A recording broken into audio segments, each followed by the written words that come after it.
Nice. You fixed the timing too. The timing is better. Yeah. Every time that was from the first episode we did this year, that there's like black screen for a long time, then the intro, then black screen for a long time. We've been like slicing it down. I did that. Trying to find that perfect medium. Yeah. This is SeerNova Podcast, Season 2, Episode 9. We have Matt Campbell here to talk about expanding the comic book audience and anything else he wants to talk about. But first, who are you and what do you do? Who am I? My name is Matt Campbell. I am the creator of a comic series called Mythica. I'm the CEO, I guess, of the publishing company Action Line Studios.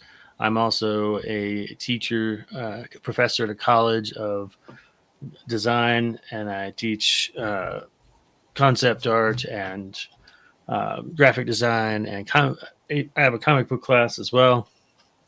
But visual storytelling has always been my passion. I used to work in storyboarding and film and animation. I went to school for animation. And so anything that has to do with visual storytelling is my passion. And now I have an ongoing weekly show where we try to help others tell their stories a little bit better. You do. We've had Kickstarters on there when, the wheel actually like spun to us. That's a cool show. It's actually really helpful too. I'm glad that was the goal. One of the things I found with that show is that, like, as a teacher, I'm always trying to help, students, and there's a packaging involved of like, hey, this is really great, but this could be better. And I would see things that other comic creators were doing that was hurting them, that I'd learned from experience. And I found that, like, if I went directly to them and said, hey, I noticed this thing that might be, hurting, and it didn't get received as well. It would get a little bit more defensive. And so I wanted to have a show where we could, like, show some of that stuff without singling out anybody in particular, or without focusing in on stuff. So that's where we came up with the wheel, where it was like randomly selecting people. And it's been received really well. We've had a lot of great comments. We've had some people go in and make adjustments to their campaign, like, while we were still live on the show. Yeah, I think I did that before. But I did get a comment from you guys. One of you or Smurf, for you were looking at the Mittens Kickstarter, and it like stroked my ego because you guys were like, this looks like it could be like in diamond, like previews. I was like, that's the best thing ever. So that's cool. Not now, since they're like, they're shutting down. But yeah, that's generally Smurf's biggest compliment he can give is, hey, this looks like something I would pick up off the shelf, or this looks like it belongs in Previews magazine. That's always a great sign for a presentation. Yeah. But yeah, and that was actually I remember like looking at that campaign and thought it was like a new and interesting kind of approach about space and the way that you guys approach it looked fun. So I look forward to seeing it. Yeah. Can't wait for my artist to finish the third one. I can't wait for the other little side projects we have for it. We have like, do you remember those I Spy books? Like, did you ever have those I Spy books when you were a kid? Yeah. Yeah. So I ended up running into one of those. I don't remember where the hell I was, but I saw one of those and I'm like, oh, that's interesting. And then I saw like a Winnie the Pooh version of it. And I'm like, wait a second. Like, holy crap. I'm like, we could totally do this. And I immediately texted Greg like a picture of it. I'm like, we need to make this. And then we made that a stretch goal. And then I think we hit that stretch goal, which was awesome. Mm-hmm. Yeah. I'm going to try to like put them in libraries if I can. So, yeah. That's awesome. That's awesome. Yeah. So, cool. We have for your first questions here, Greg. Yeah. So, how has your background in like various entertainment mediums like shaped your comic work? Let's see. Well, I know that when I first started, like I said, I did a lot more work in film. I did storyboards, concept art, and so everything in my drawing world was in this sort of 16:9 format. And I remember when I first started making comic pages and working in the comic industry. I got to sit down with Greg Capullo for like an hour at a show one time, and he was just kind of going through my portfolio. We talked for a long time about different things, and he had some great stories. But in the middle of it, he was looking at my portfolio, and that was his exact feedback. He's like, all your stuff looks really cinematic. You're not really utilizing the power of the comic book page as well. And so, he gave me some tips on that. And I really started to dive into that after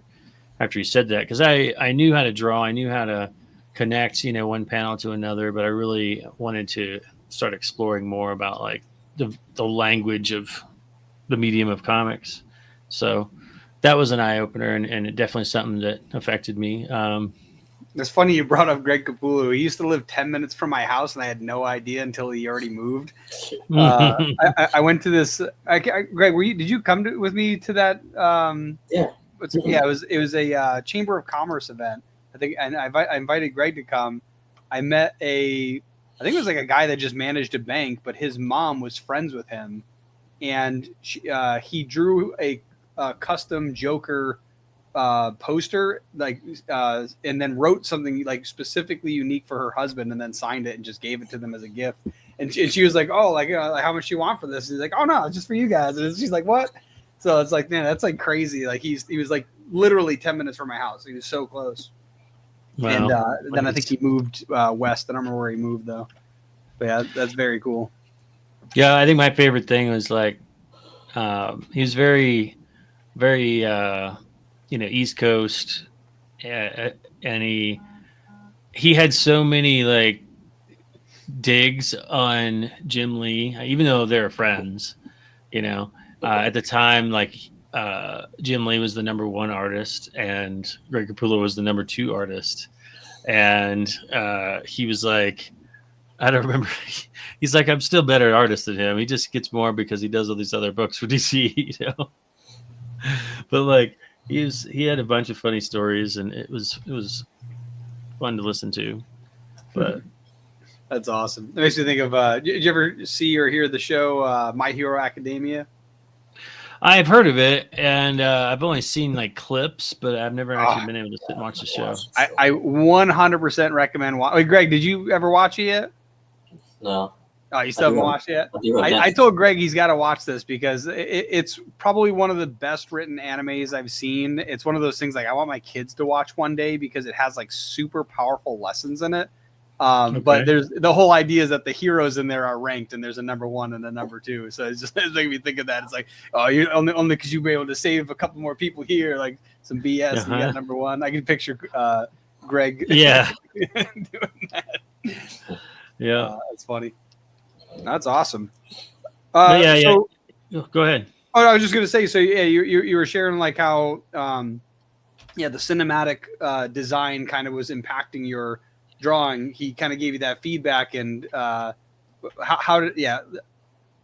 was like your initial like, okay, what do I have to do next? Like, did you go for something like I'm gonna like specifically uncomfortably start drawing vertical panels just to see how I can do it, or was it more like you just started laying out whole pages and going, okay, let me see, what was your next path to like growing in that aspect? That's a great question. I think that the thing that I did is I just dove in and I picked up a lot of different books from different authors. Framed ink, was something I was looking at. But like I really studied more about when I would look at comics, and I would see like, because as a graphic designer, that's something that we talk about in class, that like everything that you see on the design was a choice, the color, the font, the shapes, the lines. And so I had spent so much of my time like learning how to master like the styles of art and the poses. And so now I was going back and looking at these comics and studying like the layouts and the panel flow and the tricks that were used to make a page more visually interesting. And I started asking those questions from different artists. I have a friend that went to the same college as me that's now really well established in the industry, named John Boy Myers. And he had a lot of good feedback when I started asking him, questions. And so when I really would get a chance to talk to artists after that, I would really start to pick their brain about,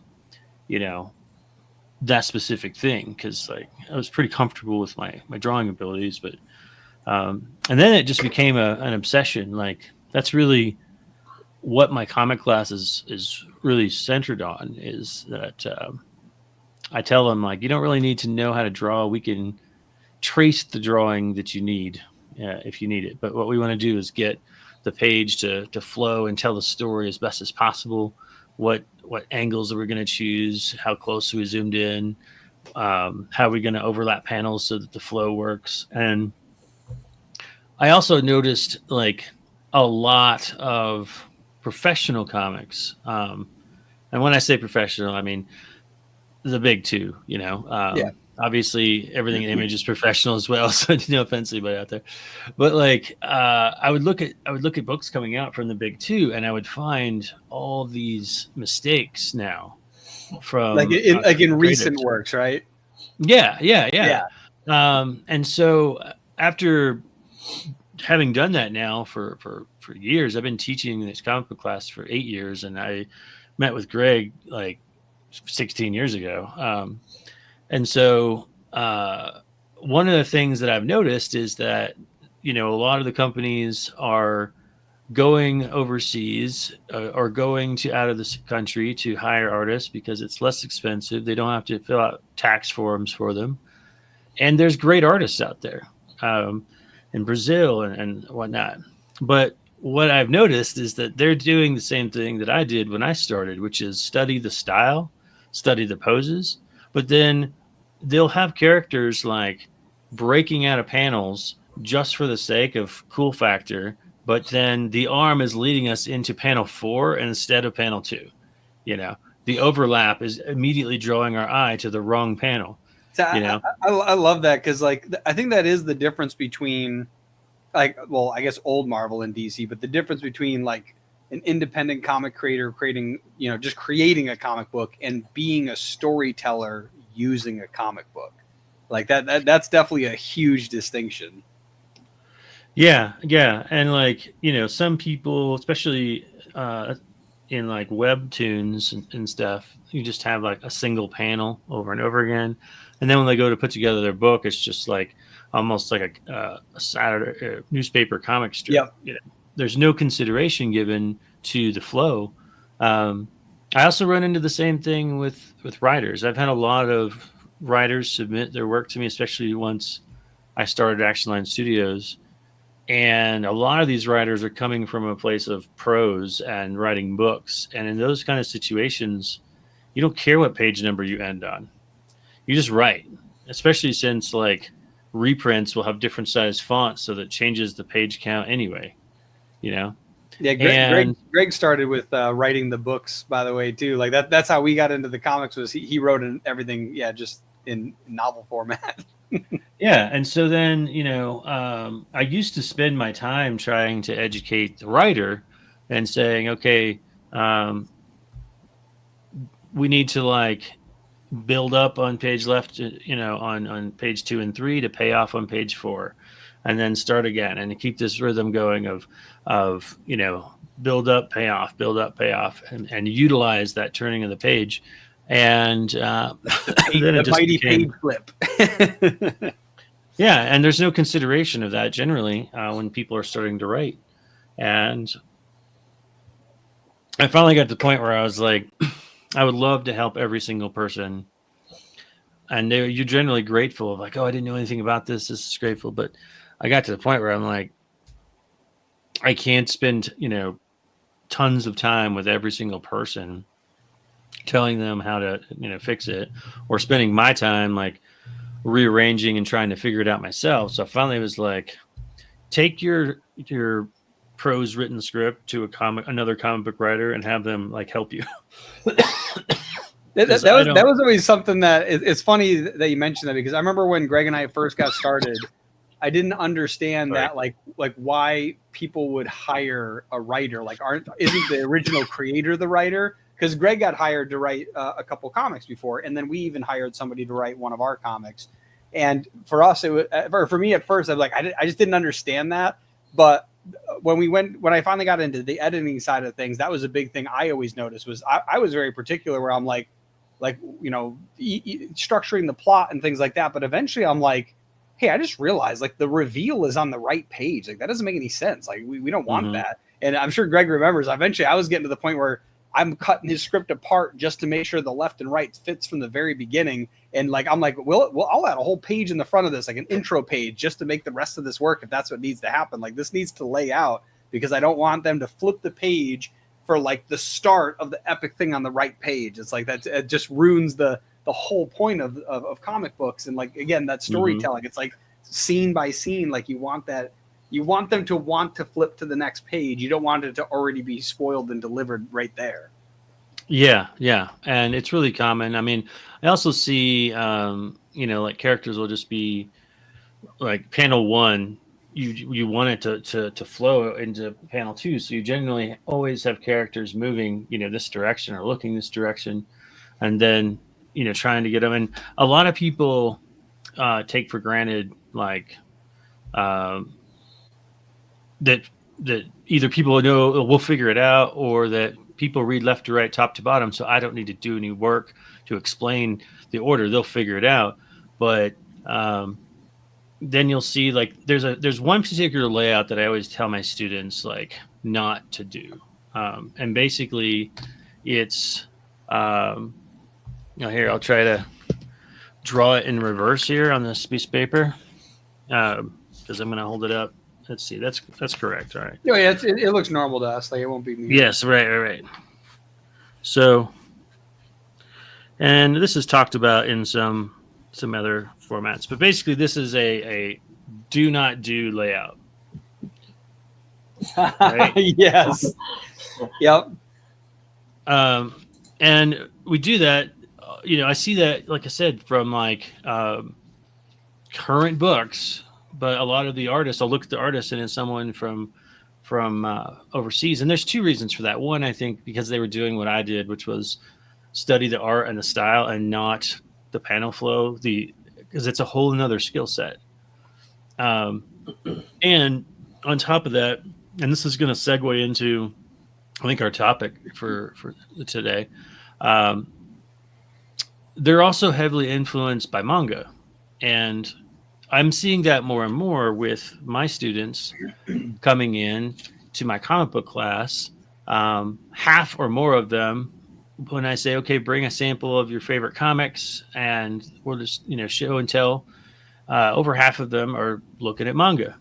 And then when we go to do page layouts, like their brain is very confused, because sometimes they're reading books that are going right to left. Sometimes they're reading books that are going left to right.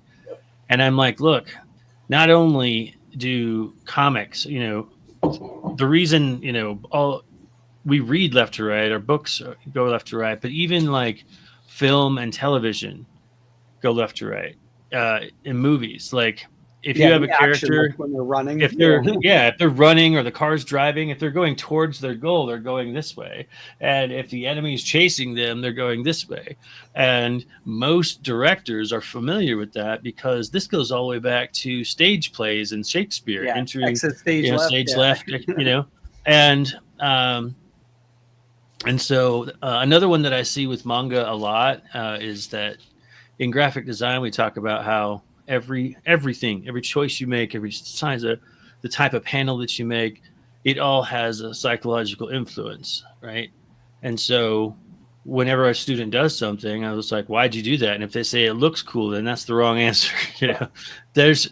You do want a coolness factor, but like what we see a lot is, if you want a structured scene, like something informational, an exposition dump or something, you would use very structured panels. And then when things get chaotic, you'd use more dynamic angled panels, because angles are more dynamic, and we associate with having more energy. But yet in manga, they'll just arbitrarily throw in these weird ass shots, and just because it looks cool. And so my students are doing that too, and I'm like, these two people are just standing here, and yet your page is like, yeah. And you're like, calm it down, right? You're killing the mood that's supposed to go with this heartfelt crying scene, and they're all like, I was going to say too, you even mentioned like the psychology of it. Like sometimes you could have panels that are properly laid out, like left and right, but because of like the darkness of the inking, where like maybe you block out like the top or bottom of one too much, our eyes want to fill in where those gaps are. And so sometimes like I've had that where I'm reading a comic and I legitimately like, I don't know what order this is in, because like technically if I'm following this precisely, it's this one, but that doesn't make any sense. And it's just because, the person who laid it out didn't keep track of like, oh, this is where the text bubble will be, and because of that, it's going to go above where this one is and feel out of place. It's like, so it's definitely a big deal understanding storytelling. It's the same reason why. Same thing with the writing. Like, why would you hire someone to write? And then eventually it was the editors. I'm like, why would you hire someone to edit? And then I'm like, no, I know exactly why some people need an editor, even if they write a really good story. If they're going through certain things. Yep, on a call. Yep, on a call. Well, that's my bad. That's in film. That's why they have a screenplay writer, because the writer doesn't know how to pace pages for film, and so generally that's a different person than the person who wrote the story. Yeah.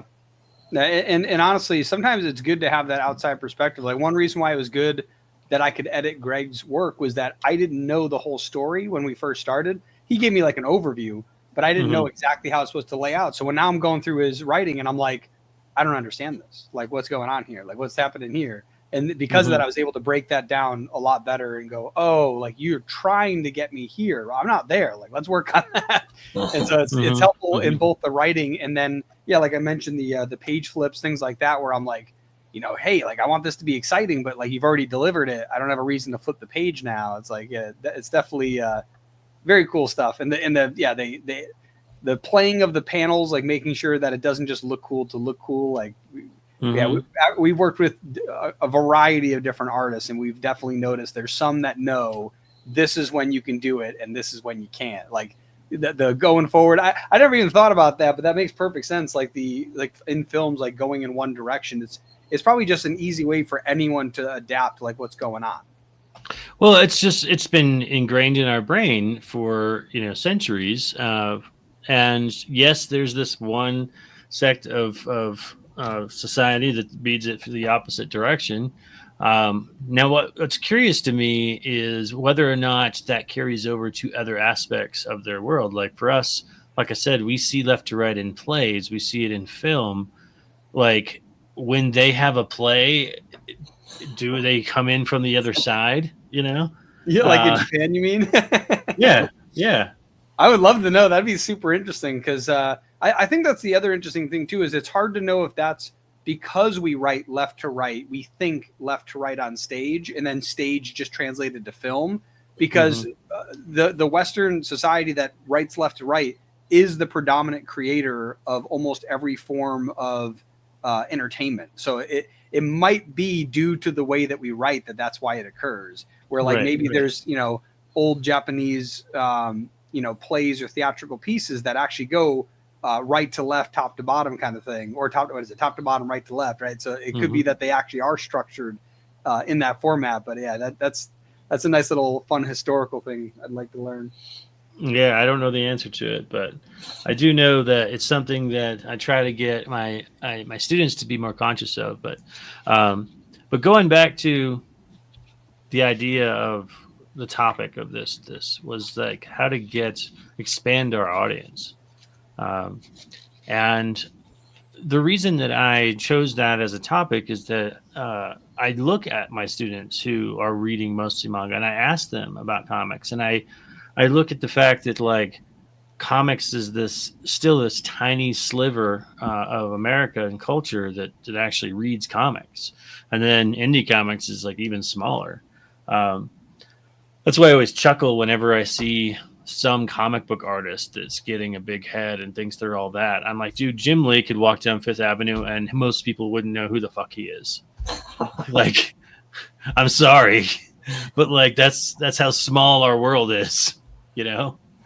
And so it's the only way I feel like we're really going to expand our audience and get other people besides the small clique that stays in that clique is to expand into the books the way that manga does.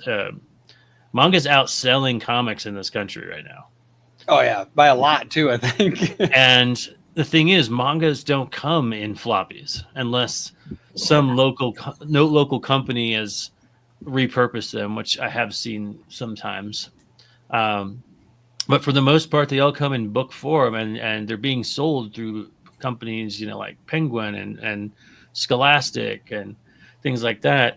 And most people that I know that will say, "Oh yeah, I read comics," they're referring to graphic novels.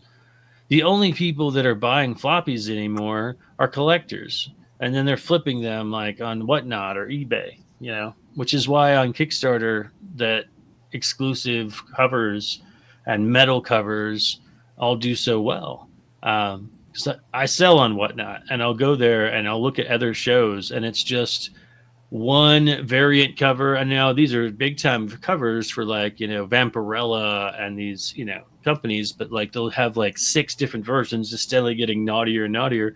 And they're going for hundreds of dollars to the same people over and over again, and then I'll ask people, have you ever heard of Vampirella? Like, oh, what's that? So like, I don't know an exact number, but I know that as a whole, there's such a small part of the world that reads comics. And another place that I saw this was I've been doing conventions since 2010. And when I used to go to these big events, it would just like, everyone would be in this slow walk. And because they wanted to stop at each table and go, well, what's your comic about? And you'd give the pitch, and you had to practice giving that pitch, which is part of the reason why we talk about it on the show now on Kickstarter. We have a lot of practice with that quick pitch. But then it started to change over the years as the Marvel movies came out, and then more manga became popular. And it literally got to the point where people would come up and like do a quick glance at the table and say, do you have Naruto? No? Okay, bye. Fuck you. Right? Like, they don't give a shit about the fact that this comic could be the next thing on Netflix. Tell me about it when it's on Netflix, then I'll care. Right? They don't want to buy a comic. They don't want to buy individual comics. And it's just like pulling teeth to try and get it. I went to New York Comic Con. I said it was like trying to sell lemonade on the freeway.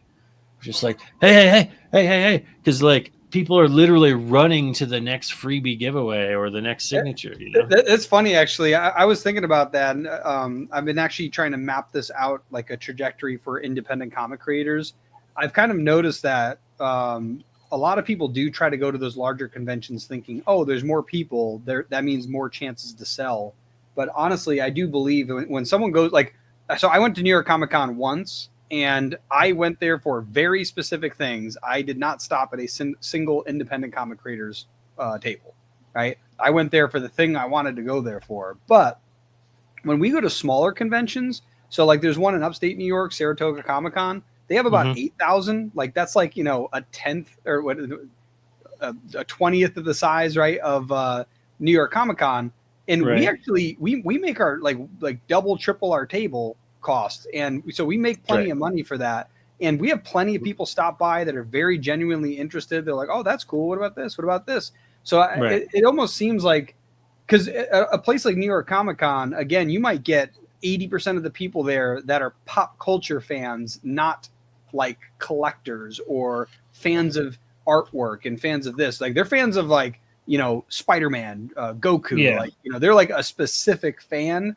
And that's why they're all there dressed up in like that particular thing, or they're just there for that specific thing. Like, yeah, it's definitely something I noticed. So like my idea is that if you're an independent comic creator, you shouldn't even attempt those larger cons for quite some time until you have an audience of people that you're pretty sure are going to show up because you're there.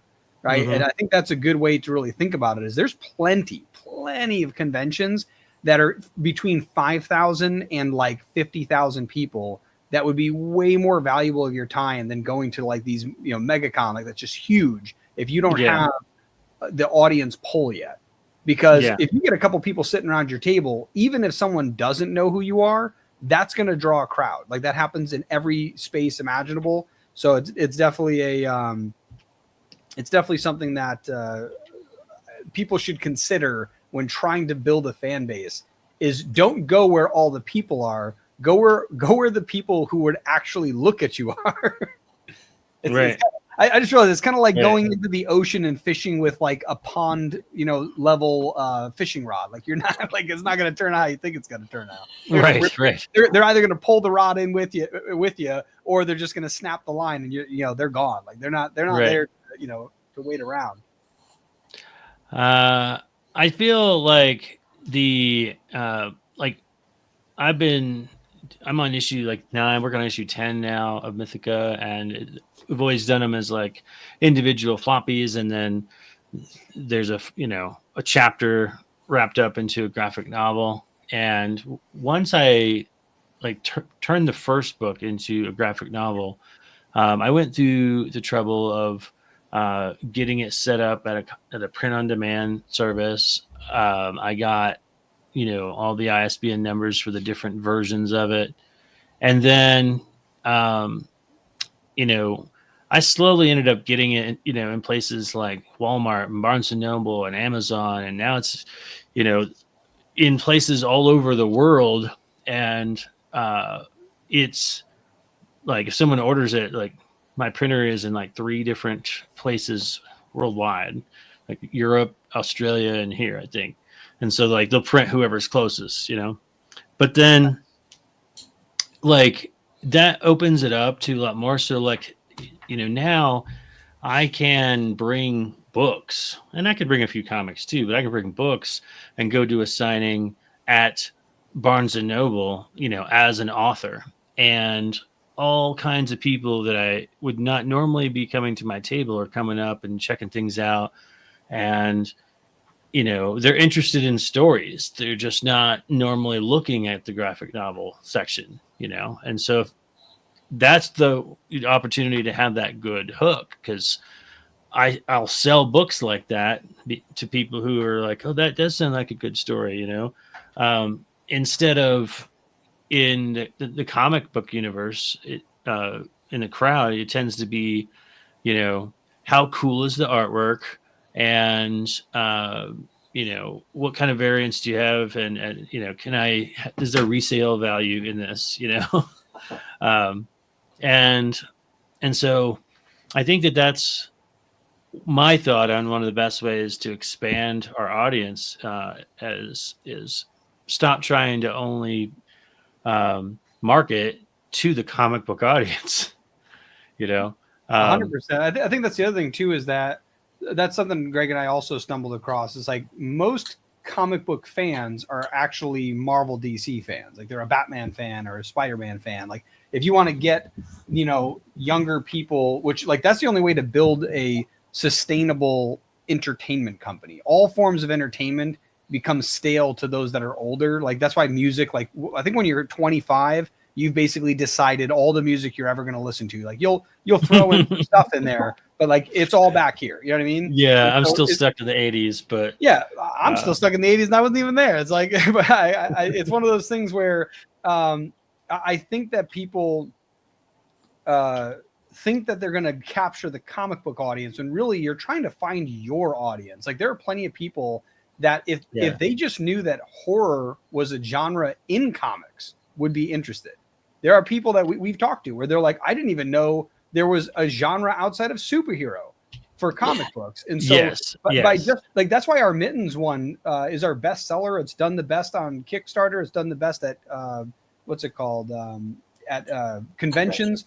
And we've even sold we've sold them online. So it's like, it's one of those things where those covers kind of help too. Like kind of, but like, it's just the idea that the people who are interested in new stuff really want new stuff, we like our superhero comics, we enjoy them, but if we want to get fans, that's the thing, is that we realize that the best option might even be, we have our kid-friendly, Mittens comic to kind of pull in an audience that's younger. So as they get older, they can discover the remaining comics of the series. And that's kind of a cool way to think about that as well. Like one of the tasks we have for this year is to figure out how to get into libraries, because then our comics could be, they're ready for some kid to read. And then it's like, oh, they've got issues 1 and 2 in the library, but not 3. You have to buy it online. I would love to be able to get that one.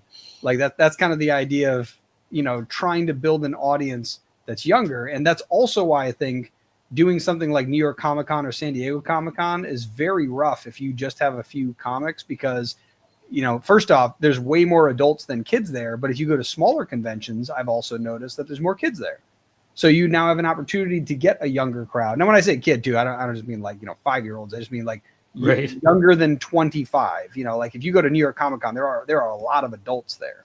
And so that's a whole other thing. Again, they're kind of set in their ways. So you want that younger, new audience, and you really don't bring someone who's new to the audience to New York Comic Con. You start at a small place, right? You don't want to spend $100 a ticket on something you're not sure about yet. So it's even that type of logic where you're thinking about who it is that might even become your potential client, future fan, their customer. Yeah, I'll tell you a story that kind of I learned from one of my students. So I had a student who made a children's book, and beautifully illustrated, and he ended up doing a Kickstarter where they for every book purchased, they gave another book to a charity, some children's charity, and it ended up doing pretty well. And then he started trying to go to conventions. I remember him asking me, and of course, the only conventions I generally had done at that point was comic conventions.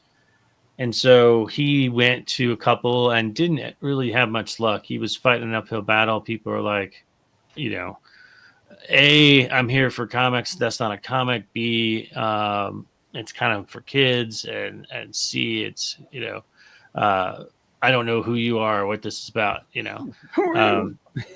And I feel like I get that at shows. They're just like, do you work for Marvel? Do you work for DC? No? Okay, bye. We get that.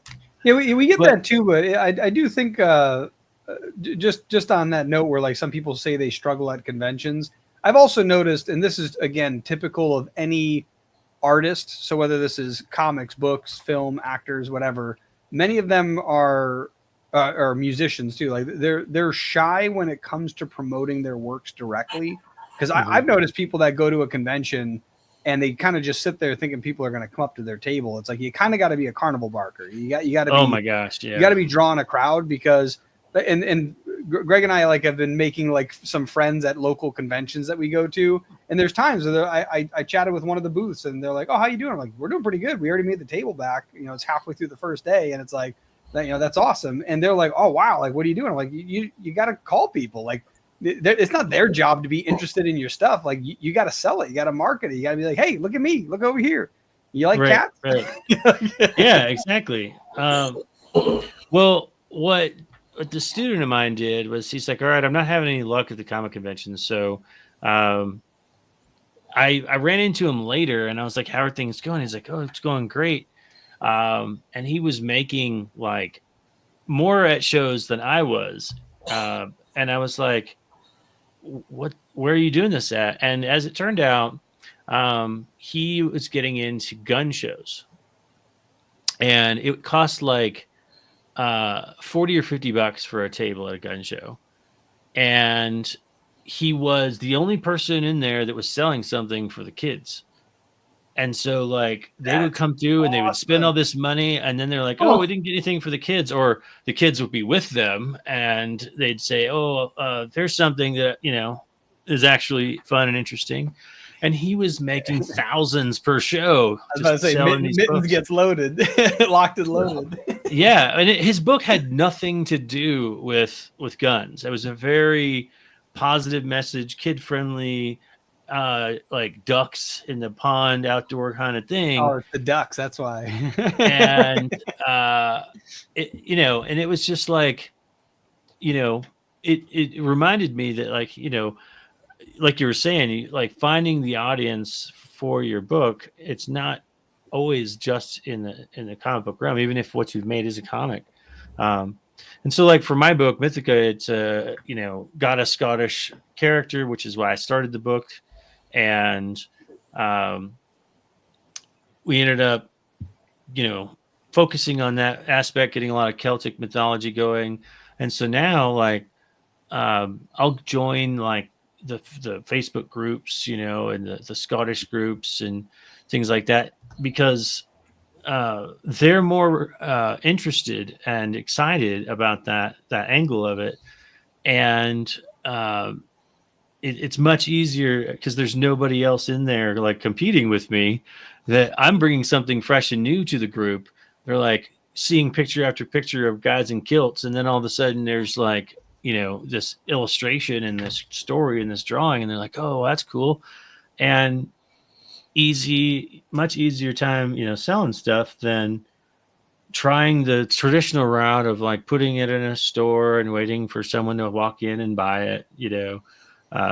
So yeah, I think that's the other thing too. It's like, even if you're going to put it in a store, like making sure it's the right store as well. Like, first off, if it's a store that doesn't really promote its indie comic selection, like that might be just a wasted shelf space.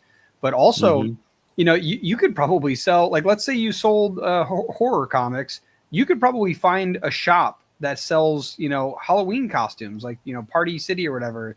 And like, or what, there's one that's like specifically Halloween. I can't remember the name of it. What is it? Spirit. Yeah, exactly. Like, you could potentially get over to Spirit and sell your comics in there. It depends. You could say, hey, I'll give you this for free promotional material just to get the foot in the door. Right. Yeah. You know, like something like that. But I think that, what's it called? Comic creators, and again, musicians, artists, and novelists, doesn't matter. Anyone who's creative, I feel like they think their creativity ends with the product finishing, but the marketing side and the promotional and the business is also an art. Do you know who Stephen Pressfield is? Doesn't ring a bell, but I'm bad at names. So. Do you know the movie The Legend of Bagger Vance? Yes. Right. So, you know, NAMI, or one of the Grammy, whatever the thing is that they win Oscars, I think they right. Big award movie. Right. So it's based on a book written by Stephen Pressfield. He's a nonfiction author, but he wrote he's a fictional author, but he wrote a couple of non-fictional books. One of which is called, what is it? The Art, or The War of Art, not The Art of War, but The War of Art.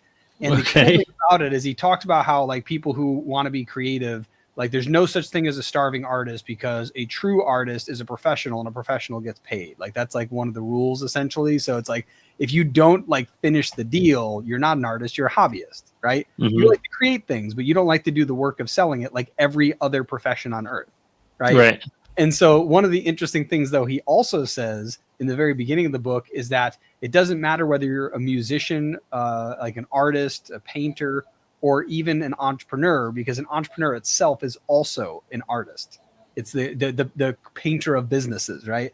So I really do think that that's also a big limiting factor of why every artist of every type and form of entertainment struggles to promote themselves, because they think that that's all they have to do. And it's like, sure, if you want to give away 90% of your IP to somebody who is a business person, right? Like, that's why record labels own the entire album. It's because they spend the billions of dollars to promote your one song that might make their money back, right? But it's like, they're not doing it out of charity. They want to make money, because if they do it out of charity, they're going to go out of business and all those employees are all gone. So it's like, you know, if you want to be paid to be a creator of any type, you also have to be the salesman, the saleswoman. Like, you have to go out there. Yeah, and the thing is that, like, it's a skill set that is a skill set and an art form, but like it's definitely learnable.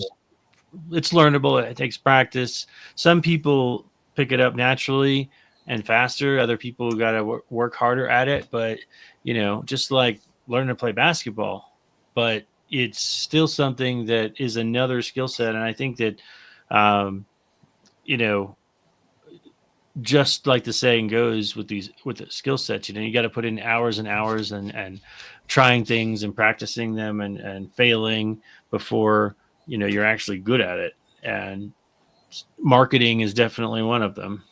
I also think that's why doing the smaller conventions are so much better. If you can spend, you know, $50 on a convention rather than $150, $350, $600, $800, $900, $1,000 for a table, I think that's such a good way to, like, just get practice. You go in there, bring all your stuff, and see what happens. Like, if you know, maybe the first time you literally don't talk and people come up to you and you have to struggle to talk, but, you know, you only get a small crowd. Maybe next time your goal is to, you know, shout out to 10 people the whole time you're there. And then next time shout out to 100. It's like, right. Yeah, it really is one of those things that, and Greg knows this, the first few conventions we went to, I basically talked to everybody. And then eventually Greg started talking to people. And eventually I'm like, Greg, I go to the bathroom. You got to finish this conversation. I got to get out of here. And then eventually Greg started selling on his own when I wasn't at the table, because it's just, you know, you have to learn it if you want to make this something that you can do and enjoy and continue to do without it being just a financial burden to yourself. Yeah.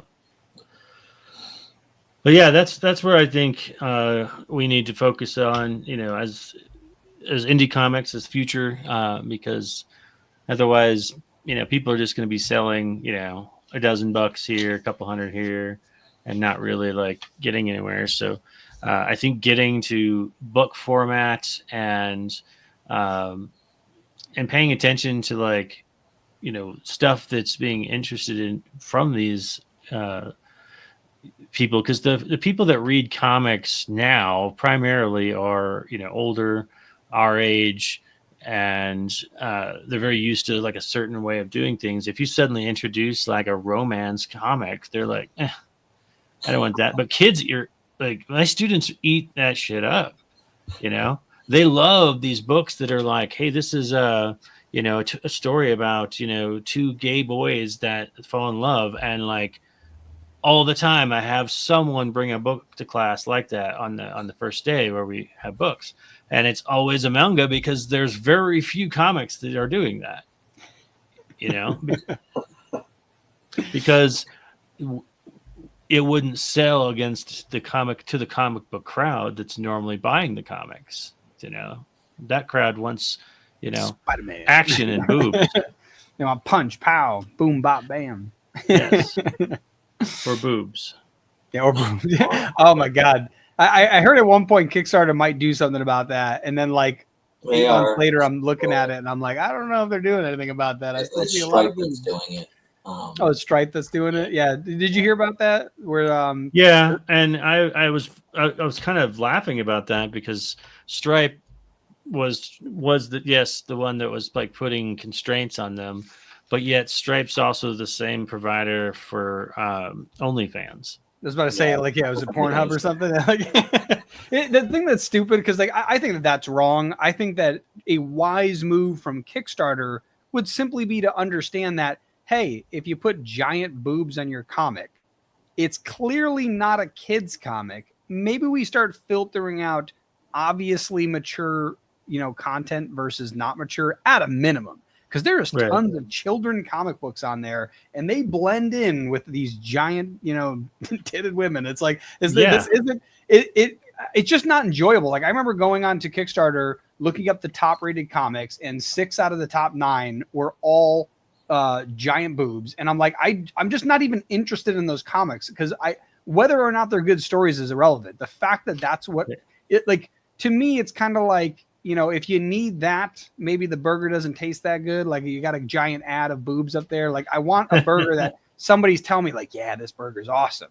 right? Like it Right, smells so right. good, it tastes so good. Not look how good it looks. Like I don't care how it looks. I care the story. Like I want to know how the story is. So I definitely wish that you that should just be an auto filter, an NSFW, check mark that's auto off. Like that's how it should be, because it like Right. if you just go to Kickstarter and comics, you wonder why comics are like the top. It's like the number 4 most raised on there, and I think it's the number 1 most successful type of campaign on Kickstarter, percentage wise. And Yes. it's like, oh, I wonder why, right? Like it's because it's a place you get to buy boobs. It's like, yeah, but Yeah. I definitely don't agree that Stripe. I'm like, if I could avoid using Stripe anywhere, I would do that because of how messed up that is. Like, if I was that company, I don't care. Like, again, I don't care that they're drawing boobs in comics. Do whatever you want to do, but like to withhold the money was kind of messed up. Like they were like, oh no, like that kind of technically goes against. Yeah, it. I remember hearing about one particular case over and over again where someone had raised that's the what I'm money thinking of. Yeah, and then got their money held, and then I didn't hear anything else after that.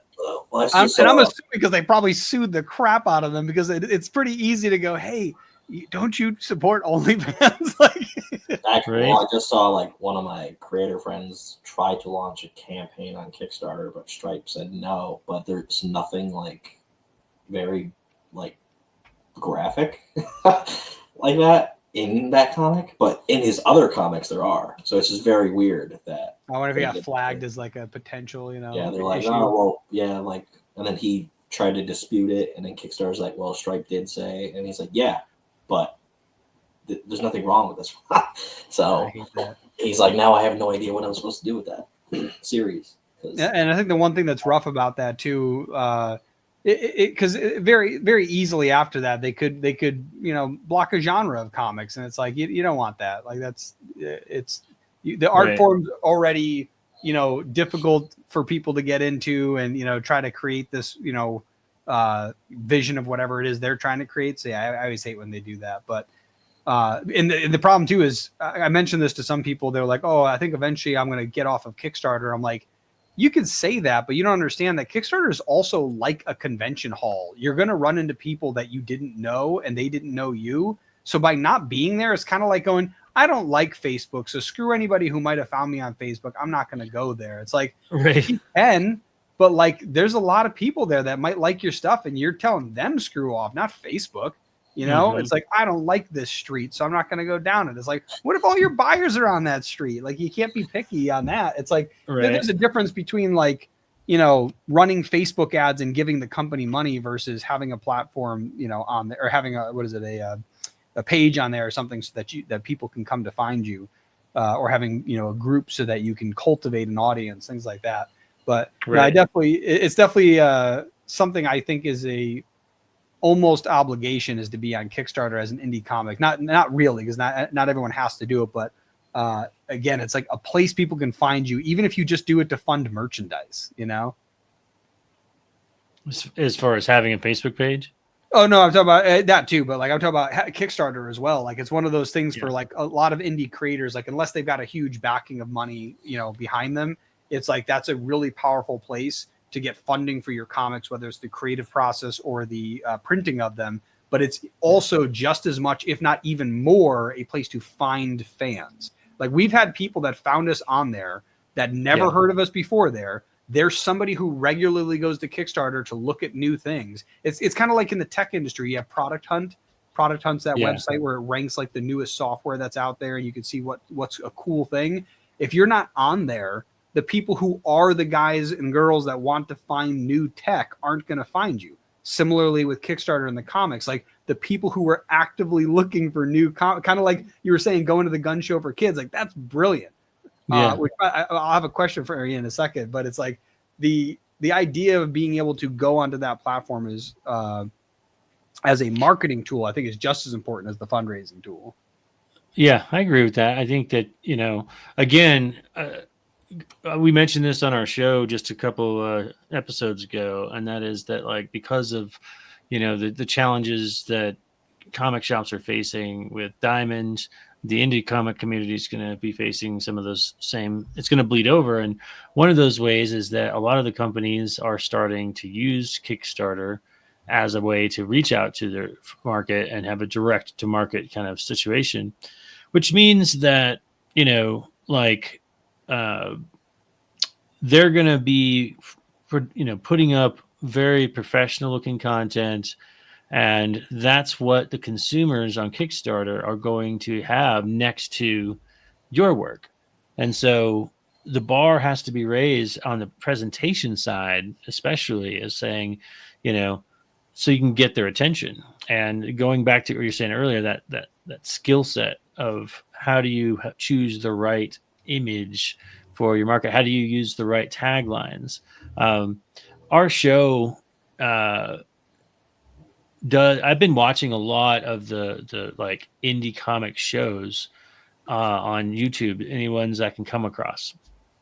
And one of the things that I'm noticing is that my live shows, especially our live show, continually gets views after the show has ended because of the way that we've created the thumbnail, because of the way that we created the phrase, instead of just, hey, this is episode 26, an interview with so-and-so. Nobody on YouTube searching for that. Again, our market is so small, right? Yeah, and that's a huge deal. Those SEO, those keywords of like interesting things they might look up. Yeah, and so like the time I put a lot of research and effort into that as well. I really became enthralled with moving my marketing heavily into YouTube because unlike all the other platforms, Facebook and Instagram and TikTok, it is a search-based platform. And so there's a lot more information on how to succeed on that platform than there is on Instagram or any of the other places, because that's an algorithm you're fighting and against a feed, and it's just trying to get lucky enough to get in front of somebody's eyeballs. Whereas on YouTube, like there's actual structure to it, and if you do these certain things, you will see better success. Yeah, like like vidIQ and TubeBuddy, like those. Yeah, I have an account with vidIQ. Yeah, like those are excellent, and exactly like they're like it's just because it's SEO. It's like on WordPress sites, there's Yoast or MathRank or things like that. Mm-hmm. It's tools that go, if you do X, Y, and Z, you are more likely to appear for this thing, right? Mm-hmm. vidIQ is a great example for YouTube because it's like you could put in some keyword and be like, well, how does this come up? Like when someone searches for this, it's like, wow, huge search volume and no competition. Perfect. Yeah. Like that's a great one, right? Or, did I share it across other platforms? Is the title long enough? Is it too long? Did you use all the tags, descriptions, channel tags? Like that's a huge one. There's tons of channels that don't even use channel tags in the indie space of, again, comics, film, TV, doesn't matter. It's definitely something that is, you can like control, like you said, like in Instagram, you're kind of, shooting it up there and hoping for the best. And actually, I don't know if you saw this, but I think the guy who runs Instagram finally said, and I think they just implemented it, that there's now an insight on your Instagram that will finally tell you specifically why your video is not working. Which but that's been forever. So like, yeah, YouTube's kind of had these guidelines for a while. That's why vidIQ and TubeBuddy exist. But yeah, Instagram is definitely a lot harder because it's kind of subjective in the sense of what you have to do. It changes a lot. Well, because like, for example, the biggest thing that Instagram cares about, and this is the thing that they announced, if you get someone to watch for 4 seconds, meaning more than 3 seconds, that is basically the only number they care about. So now that you know that, your only objective is to stop those damn, doom scrollers from going to the next video for just 3 freaking seconds is all you need, because they figured out that if someone watches for 3 full seconds, they're more likely to watch for 4, 5, 10, 20 a minute. Right. And so like that's again, that's now all of the weight is on the creative shoulder, where with YouTube or like a blog article on your website, there's tons of little micro things you can do to incrementally make it better. And it's so much more easier to control. And you can edit after the fact too. Like I just realized, like with the videos, you put it up there and hope it works. If not, you got to make a whole other friggin' video. Yeah, like, you can go in now and change your thumbnail, and you can change, so I've actually, as I learned stuff, went back on YouTube and changed a lot of my old content. And it has improved, quite a bit. But the reason I bring that up too, though, is that, like I said, I've been doing that for quite a while now, and we've been seeing a steady increase of followers and of views on our YouTube channel. And this, like, the same things apply to Kickstarter. Kickstarter's also set up in a very similar fashion, in that when someone goes and says, I want to look at comics, they're going to narrow down by type or style. And then at that point, it's a matter of, they get all these, thumbnails with a single tagline. And did you create something that was intriguing enough for them to click on? And so a lot of the rules that you can learn from, YouTube can apply over there to Kickstarter and to some of the other places. That's an excellent point. And so that's why, like, that's a lot of, like, we repeat a lot of the same stuff on the show, because it's just like people are making the same mistakes over and over again. As far as, like, not, like, a lot of people won't have a video because it takes too much time, or they don't have the means, or they don't have the editing software. Even though, like, right when you add it, it says 80% of successful crowdfunding campaigns have a video. Right. Now, again, we say this on the show all the time. Does that mean that if you don't have a video, you're not going to succeed? Well, no, but obviously the chances are better. But, like, then they'll have this thumbnail that just, has all these words on it, or it'll just be like a couple of different shots of things. And I'm like, dude, it's only like this big on the screen, and you gotta, like, give us a great shot. Another one I see all the time is, like, when they do make a video, or sometimes they'll put the imagery down in the content section. Like, it's like the most uninteresting shots. And I'm like, it's like trying to make a movie trailer, about, like, Guardians of the Galaxy, but only using the pans across the galaxy, and not showing any of the action or any of the romance or anything. That's a big thing. So I've been telling this more frequently to indie creators as well, that some people are worried about spoiling their story, and it's like, nobody knows your story. Like, so a secret that I realized, why did the MCU, like, I stopped watching the trailers for the MCU films because they literally spoiled the films. Mm-hmm. Big asterisk if you're a comic book fan, right? That was the big thing I realized. I'm like, oh yeah, not everybody's a comic book fan. So what's happening is they're showing the best parts so that somebody who has no idea about this film or what's going to be in it could be attracted to watch it. And by the time they sit down to see the film, they forgot the spoiler anyways. We might remember it because, again, we know the story already, and that spoiler now embedded in our head. But the best example, and the reason I figured this out, do you know who Russell Brunson is? That name doesn't sound familiar either. So there's a software called ClickFunnels. It's a platform where you can build websites that are specifically made to be like lead generation funnels, sales funnels, things like that. And the founder of it is Russell Brunson. And he has this annual convention he's been holding for the last 10 years. And these tickets are like cheap tickets are like $1,200. And he has had people complain to him that they didn't get enough emails to remind them to show up to the event, that they forgot to go. And he sends an email every single day after you buy the ticket.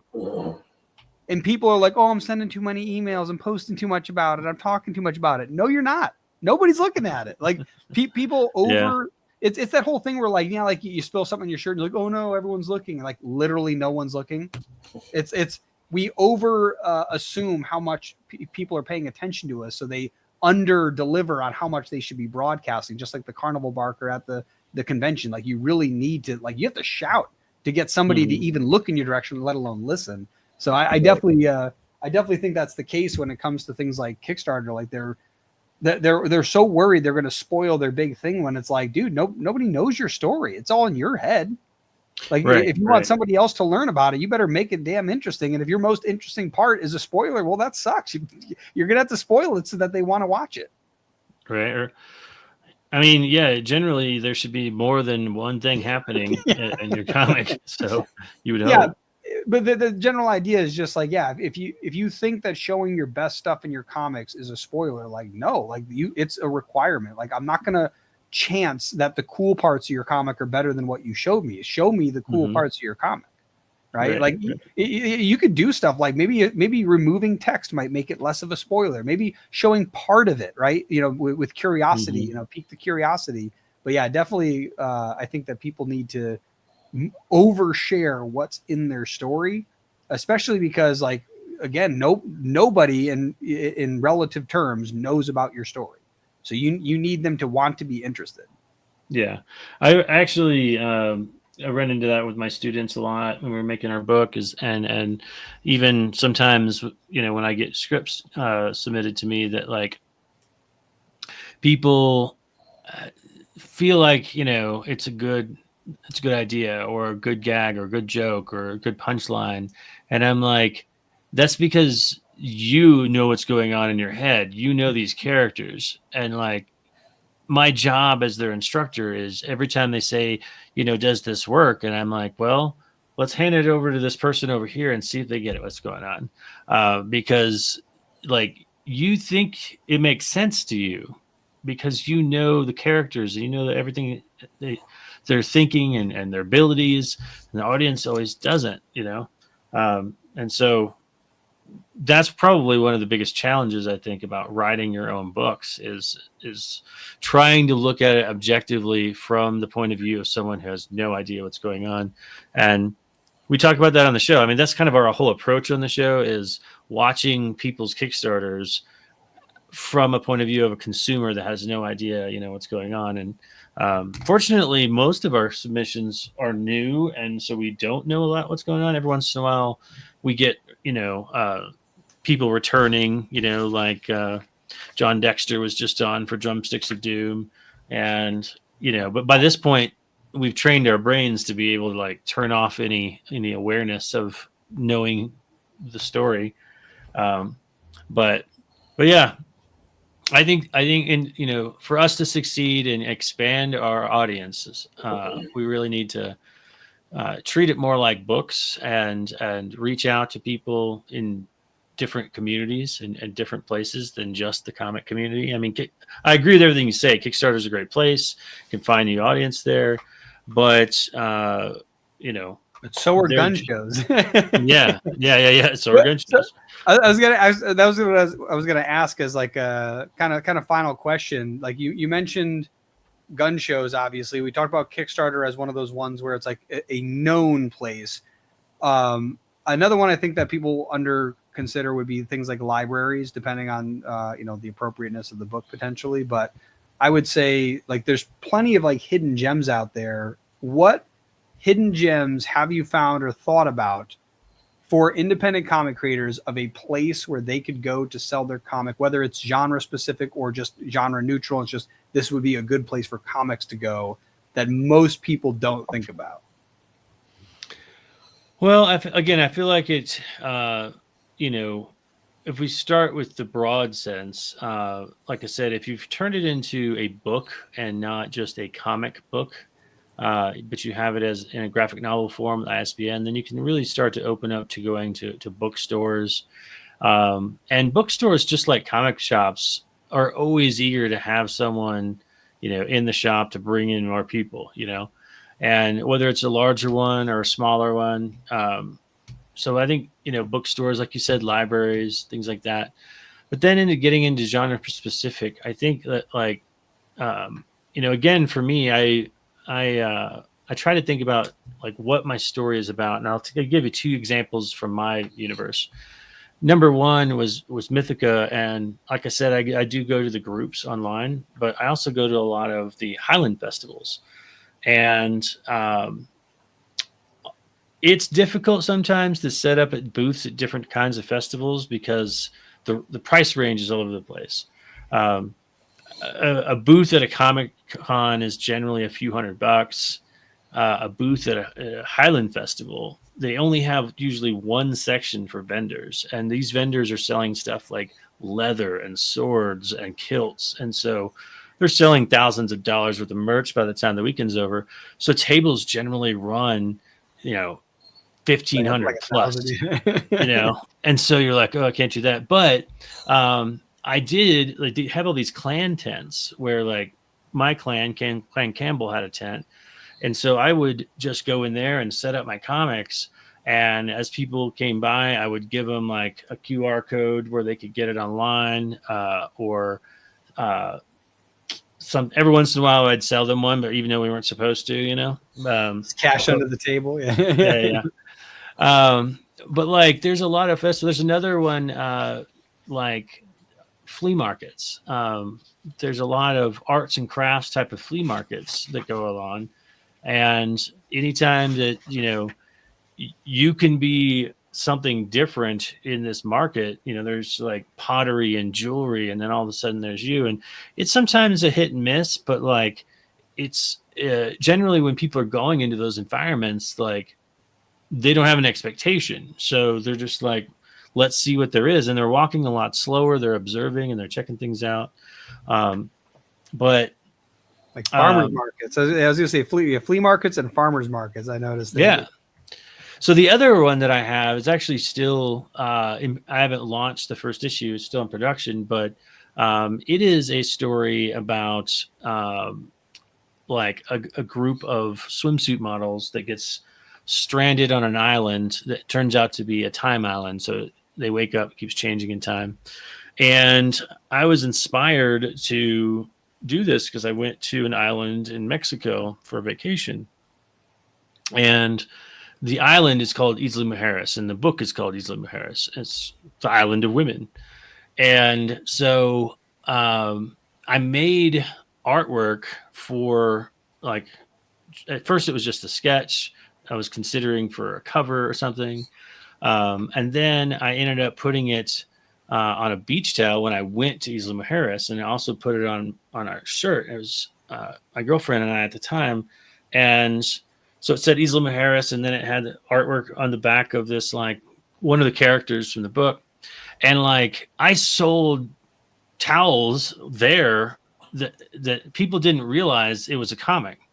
And I realized that I had stumbled across this multi-marketable platform that, like, not only can I sell the book, the artwork, like if I make artwork for a cover, I can put it on a shirt and I can sell it to the vacation crowd.